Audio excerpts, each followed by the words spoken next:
Good morning. I'm here to talk about managing for hot weather today. And hopefully this is a timely topic as we go in through the warmer months. And let me begin by saying this is not all new and earth-shattering information, but hopefully a lot of information we already knew, but all in one place, kind of a lot of reminders, and hopefully a few things for you to consider as you prepare your operation for hot weather. So what can be done? We certainly cannot control the weather, but we've got to think about it in terms of what do we have to do to minimize heat stress and bird loss? And if you don't take home anything else from this talk today, think about how you're managing in terms of extending comfort hours and reducing stress hours. And we all know that if we can extend comfort hours, whether it's winter, spring, summer, or fall, we give these birds a way better chance to be at optimal performance because these flocks are up and around going to feeders and drinkers and able to express their natural behavior, while a flock like this is what we call existing. They are just barely holding their own. So we want to be able to reduce those stress hours and hopefully get good gain and feed conversion out of our flocks. Well, what does heat stress even look like? Some of the things we all know: excessive panning, wings outstretched from the body to try and cool the bird as the birds try to cool themselves. You'll definitely see reduced feed intake. Obviously, possibly increased mortality, not always, but just because the birds don't die does not mean that you didn't lose performance, with older birds and sick flocks being much more susceptible to mortality. And if you see this, what I call the danger zone over by the wall, and those birds are where I would typically see mortality. These birds are extremely heat stressed. They are unable to stand in a lot of cases, and they are just barely hanging on. So you know you need to act fast when you start to see things like that. Well, little turkeys can become heat stressed too. Same type of indicators that you would see in adult birds with, like you can see these birds have drooped wings, panning. You'll definitely see the increased water consumption. And really, you can see in extreme cases increased mortality. These birds will typically handle a little bit better, but that doesn't mean I'm not losing my opportunity to perform. So what are the management strategies that I need to be thinking about for these younger flocks? All right, like we talked about earlier, this is not all new earth-shattering information, but some of these things can actually make it so much easier to handle a warm weather flock than not. So if you think about it in terms of things that I need to do, I still need to light my stoves 24 hours prior to poult arrival at the minimum. I know a lot of growers say, well, good golly, it's 95 degrees outside. Why do I need to light these stoves? Well, I need for that litter and those surfaces in that barn to be warm. Poults like it warm in there. So give that barn 24 hours to preheat. And time and time again, I've been to farms where, well, the grower just didn't think they needed to light those stoves that early just because it was hot outside. That certainly is counterintuitive, but it's not the right thing to do for your flock. Water lines need to be flushed, drinkers dumped, all prior to poult arrival. So you've got cool, fresh water ready for them when they get there. When you're doing your setup, make sure you're avoiding corners where birds can congregate. That's certainly an area that can cause some grief later on. This is whether you've got a whole house setup or a smaller ring type setup. Stoves. Now this is probably the key point when you're talking about brooding poults. You've got to set those stove temperatures high enough so those stoves will cycle and the poults can find the heat, or you will end up with, unfortunately, a piling issue. Couple of things to consider. Make sure the stoves are high enough off the ground, and make sure your ventilation is set up so it will cause the stoves to cycle. I've even seen some people put timers on their stoves. Works really nice through the hot weather months to force them to cycle, but making sure these poults can find the heat will alleviate some of this. And nobody wants to come in here and see a flock that's starting its life off like that. In the blink of an eye, you can absolutely lose hundreds, if not thousands of poults if you're not ready for it. So if you start to see this, you need to, number one, react very, very quickly and try to mitigate what we're doing. The first thing I would do is take a look at my temperature. You may need to come up 1, 2, even 3 degrees. And you may think, good grief, it's so hot in here already. These poults are not finding the heat. You've got to raise that room temperature up enough where they can find the heat. So remember, it's about poult comfort, not about your own personal comfort. And so you've got to do things right. Be prepared to adjust that temperature very quickly. The other thing you might try is dim the lights to try to get them to settle in. But this is probably the number one issue that most people have with brooding when it's hot, is poult's inability to find the heat. Water access, we talked about this earlier. The thing that you need to do, making sure that you're ready to go and everything's adjusted. But then you need to come back through and probably after an hour or two, when the poults have had a chance to tamp down the litter a little bit, come back through and readjust those drinkers. Make sure everybody can reach them. Make sure they're good and full. That everyone's able to get a good drink of fresh water, because the poult can definitely live off that yolk a while, but you will find out a flock that doesn't have good hydration will not live very well. Late in the brooder house, this is another critical time. These birds can become heat stressed very quickly, because you got to think about it in terms, you've got a full house of turkeys, and most of the time we think about this in our brooder barns in terms of brooding, not cooling. And that's, you know, we need to rethink that. We need to be able to cool these barns, not just brood in them. And we've got to be ready for that. You know, don't say, oh, I don't want to open the indoor because it'll cause a draft on these birds. If it's hot in there, you need to do everything possible to cool these birds off very quickly. And don't wait till you get into trouble. You can definitely have heat loss, and I've seen it in the hundreds, if not thousands, in birds that are in the brooder house awaiting moving. So just some things to consider when you're brooding birds. Make sure that late in life in the brooder barn that your nipple lines are at the correct height.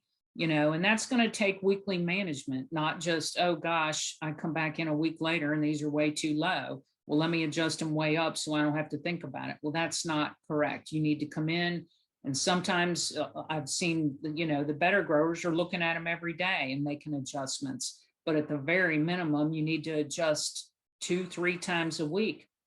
You can restrict your water, whether they're too high or too low. So make sure you're thinking about that when you're walking your barns. Flush your lines, keeping your water cool and fresh, and then make sure your fans are coming on soon enough before the birds get too hot. We always, you know, if I've heard time and time, well, I don't want them to come on too quick, it'll draft my birds. Well, if it's going to be a screaming hot day, you need to, back to what I said before, we've got to extend our comfort hours and reduce our stress hours. And when it's crowded in a barn, those stress hours can come on mighty quick. All right, so what do we need to do for older flocks? Here's just a few management strategies to think about as we, in terms of managing our finisher birds. And really, I could stop right here. Ventilation is critical, and tunnel works best. We all, I mean, absolutely. This, as you can see, a pretty new style barn, cool cells, tunnel ventilated. Those birds will hardly know it's a hot day outside. I mean, that it works that nicely. But as we all know, we don't all have brand new barns, and we kind of have to kind of deal with what we've got. whether you have an older tunnel style barn, you may not have cool cells, or even just a conventionally ventilated curtain barn, but we'll talk about all those things as we go through. Be ready. That's the number one thing. Be ready. Not only are your tunnel fans, do you need them to start soon enough, you need all your fans, whether I'm talking circulating or tunnel fans, to start soon enough. If you are waiting until your birds start to pant, you're waiting too long. You absolutely positively need to get your ventilation going prior to birds starting to pant. Cool cell pads should be clean and ready to go, and all fans in working order with belts tight. And the all fans in working order, you would say, well, that's common sense. Well, if it's common sense, then I should never go in a barn and see fans not working, but I do time and time again. And everyone's like, oh, it's not that big a deal. It is that big a deal, because these barns were built and these fans were put in for the right size of that barn, not for 2 fans less, 1 fan less, any of that. We need to make sure everything is in full operation to give these birds their best chance for good performance and to extend their comfort hours and reduce their stress hours. Conventional housing. All right, hanging fans down and operational. As I look in what appears to be an adult hen flock, they look healthy and happy, but it looks like it's a hot day. My curtains are down, my indoors open, I see fans running at the far end. Well, it sure doesn't look like I'm ready with all my fans pointed at the ceiling. What good am I doing those animals if I'm not ready to cool them when they need to be cooled? And the growers, as usual, will say, oh, it won't take me but a minute. Well, it always takes longer than you think. We got to go get the ladder. Oh, this fan's not plugged in. Oh, well, wait a minute, look at all this debris on this screen. Any of that stuff does make a difference. So be ready to go before you actually need it. Make sure the fans are the right size for the job. I had to laugh when I looked up and saw this. I've got to give the grower an A for effort for sure. And but this certainly is not the fans appropriately sized for any job in anybody's turkey house. Screens, they need to be cleaned off frequently as not to restrict the airflow into barns. And really, you can say this for conventional housing and tunnel. On your inlet ends, if you've got screen down there, you need to make sure they're cleaned off. You need to make sure not only at the end door like here, but along the sidewalls. That's restricting your airflow. What good? That's not helping anybody. So, and it doesn't take but a few minutes. And you do need to stay on top of it. Just because you did it last week doesn't necessarily mean it doesn't need to be done again today. So think about it in those terms. All right, we already talked about all the fans need to be operational. I don't need to continue to nag about that. But we also need to make sure we keep our fans running as it begins to cool down and the birds begin to recover. I've heard time and time again, growers very slow to turn fans on and very quick to turn fans off. You quiz them why, and they're like, well, you know, it's pretty expensive. Well, it's also pretty expensive if you are not allowing your flocks optimum growth because you've increased your stress hours. And those birds can really you are doing yourself a huge favor by making sure your fans are running long enough. So hopefully those birds will gain well for you and convert well for you. Be ready before it gets hot. How many times have we all walked in barns and seen this? I don't care if it's spring, summer, or fall. This is totally unacceptable. You are not doing anything with except maybe contributing to the coffers at the electric company, because you're certainly not getting optimal performance out of that fan, and you're certainly not going to get optimal performance out of your turkeys if you see this over and over again. This is easy to fix. A broom, come across, it just takes a few minutes as you make your daily walks. Fogging. All right, the one thing I'm going to say about fogging, and this would be for both conventional and tunnel, which a lot of folks are set up for. clear guidelines of when to fog them for how long. When I say clear guidelines, print them up, put them on a sheet, hang them in the turkey barn. Does anyone out there want to leave it up to their grower to remember what they did last year of when to start, when to stop, how they need to run it? No, I don't. We need to take all that guesswork out. We need for the growers to have a clear understanding of what is expected of them. And because it's all very dependent on how old the birds are, what the outside humidity is, and what type of ventilation system you have. So those are the type of things that you for sure need to, printing it all up takes all the guesswork out for both you and the grower. Water, well, I've nagged on this quite a bit, but birds definitely drink with less effort on drinkers that are adjusted properly. And the other thing to maybe consider, think about your water depth in your Plazon drinkers. I like to see maybe a little higher depth during the warmer months, making sure that everybody can get a chance to drink, and possibly turn the pressure up on your nipple lines. That I've been in barn after barn of having perfectly adjusted nipple lines, and then I look down, there's not enough water in them, and growers haven't kept up with it, or something's got, the birds have worked down the pressure. But regardless, think about it. I want to make sure these animals have all the water access they need, and these are easy things to do, and they will certainly help your flock. Well, here's another one of my pet peeves. Not only is fans not working, but drinkers need to be all working and down. That drinker is not doing any turkey in the barn any good. And the grower will have 10 excuses on why it's up there. But if that is, especially during hot weather, that's inexcusable. And typically I will give a grower a very hard time. One, maybe not so much, but multiple drinkers up in the air is unacceptable. We've talked about at length about cool, fresh water, but we've not talked about sanitized water. When I talk about cool, fresh water, it all needs to be sanitized. Bacteria grows a lot quicker in water lines and drinkers during the hot months. E. coli can grow like crazy in those Plazon bells. It's so easy to make sure there's so many good water systems out there. And while it's critical year round to keep your flock healthy, it's especially critical in the summer months. The birds, you're going through a lot of water, and making sure you're dialed in on your water sanitation is money in the bank for your flock.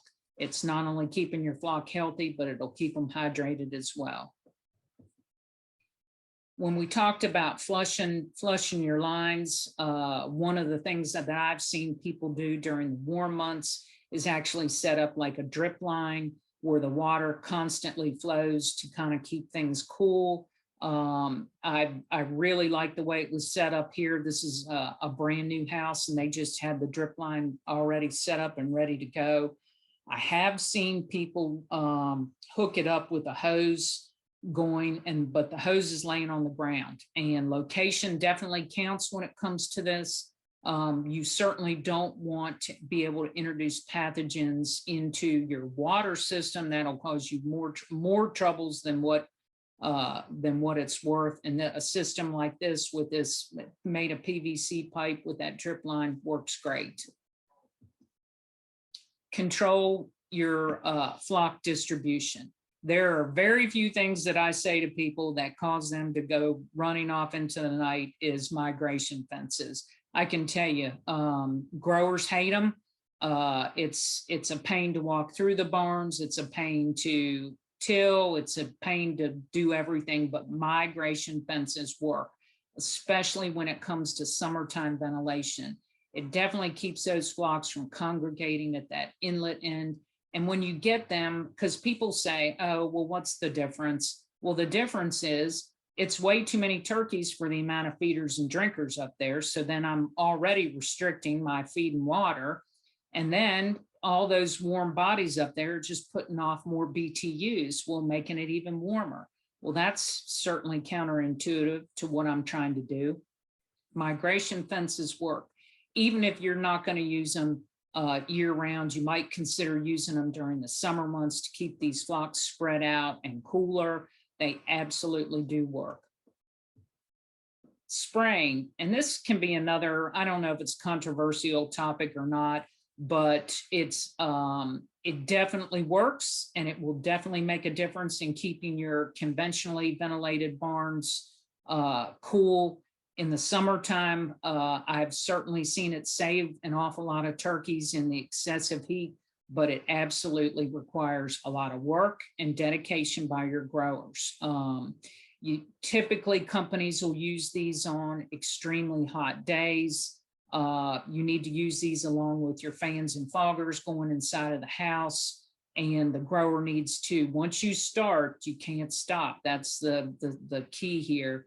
So it does require a fair bit of effort, and especially if you get multiple day after day after day of hot weather, you're going to wear your growers out doing this, but it will save a flock.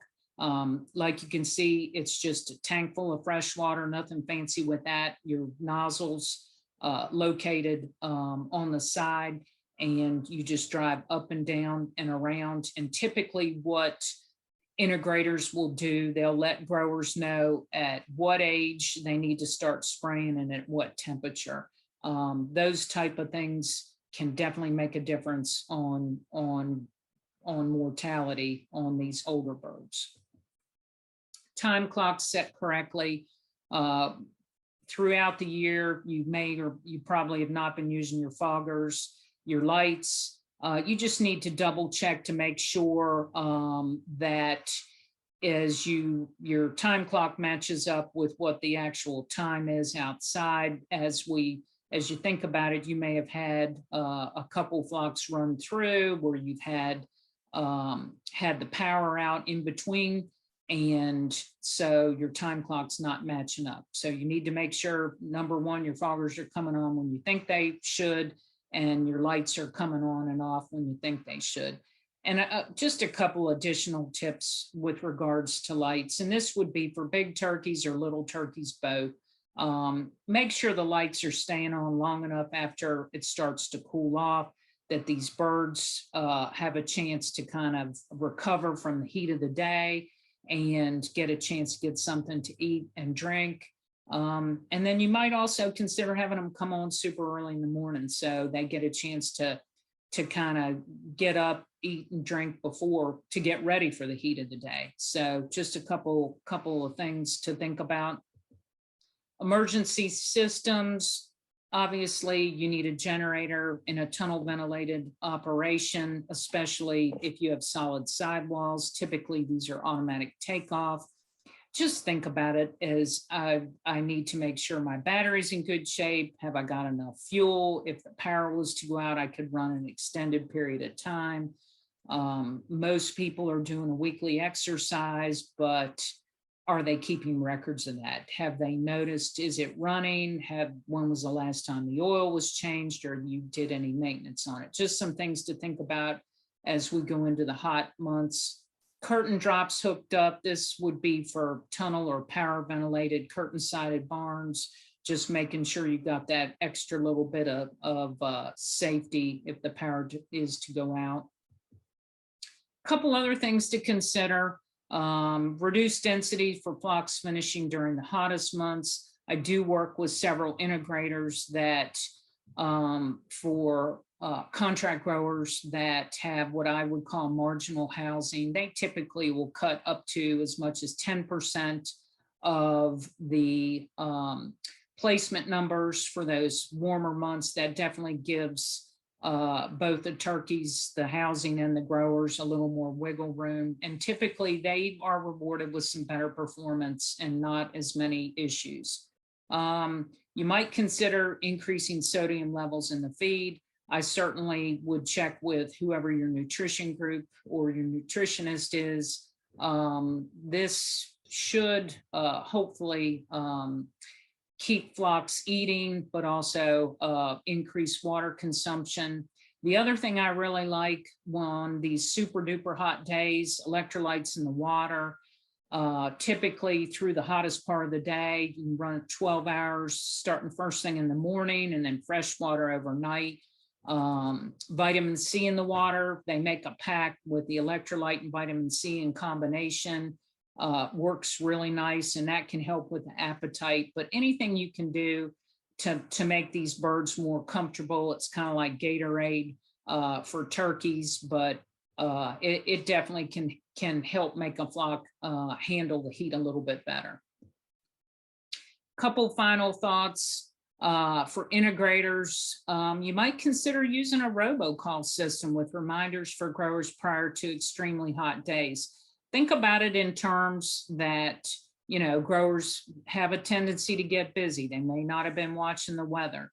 What are your expectations? Do you want people to start spraying on a day like today? At what age? Those kind of things are really nice to be able to put into a robocall, and for growers just to get kind of a reminder. And you've got to be extra careful with this heat in the spring. Birds really aren't acclimated, and a lot of times growers are not fully prepared, and this can be a total recipe for disaster.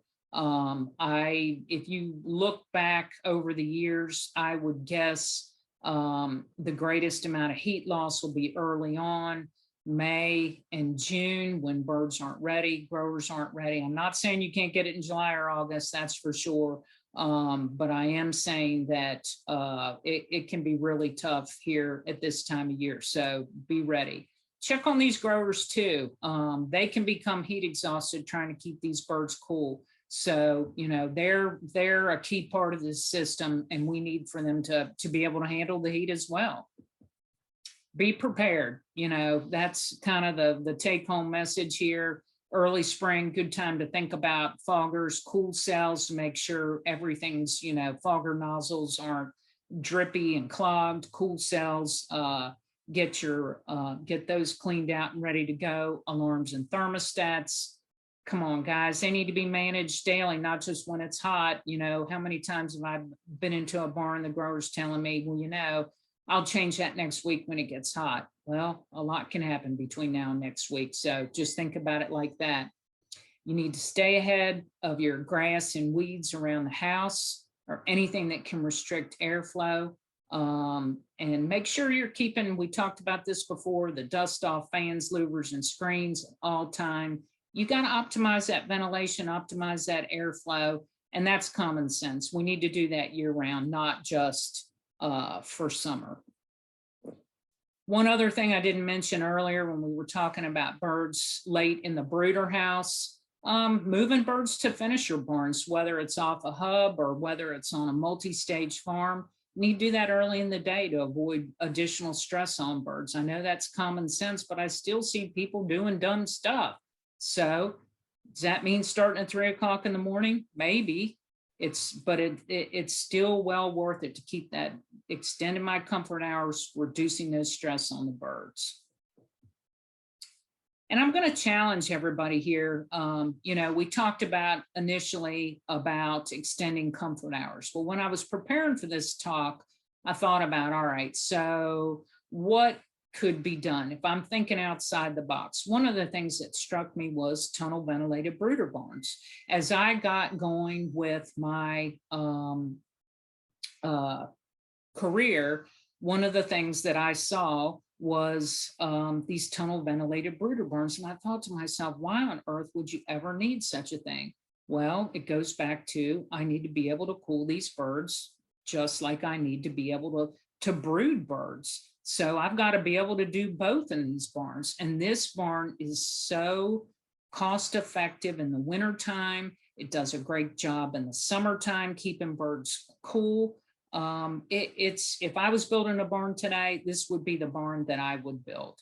I thoroughly recommend, if you're thinking about new construction, that you take a look at it. You don't have to have near the same wind speed that you would in a finisher, about 300 to 350, I think. Obviously, you don't need a cool cell. It offers you a ton of options, and you will keep these birds very, very cool and comfortable. Well, the other thing I thought about in my travels is this is clearly not a new barn. but fogging in a brooder barn. And, this group was thinking outside the box. They took what they already had and said, all right, I know I've got to be able to cool my turkeys as well as brood and keep them warm enough. So what can I do? This, I will say this ideally works best with fans. This is a much drier climate and a lot of evaporative cooling from the fogger nozzle all the way to the ground. But it worked. I just couldn't even believe it. I thought this was the worst idea anybody was ever going to have when they were telling me about it. I walked into that barn and I ate my words. Those birds, every time those foggers came on, and they were on a timer, the birds got up and went to the feeders, went to the drinkers. You could absolutely see it improving their comfort level. And remember, little turkeys, like we talked about before, they need cooling too, because when you have little turkeys that have, as a percentage of their weight, are growing extremely fast, it's days of lost gain. And you can't afford that on these animals. Feed is too costly, inputs are too costly, but this is just something, it's thinking outside the box. Both of these two ideas, with fogging in the brooder barn or tunnel ventilated brooders, they're certainly some ideas to consider, but think outside the box. Who knows? It's just one of those things. I've been doing this a long time, and I really got proved wrong on both of them. So think about it just in terms of extending your comfort hours, because that's what it's all about, guys. And with that, thank you very much.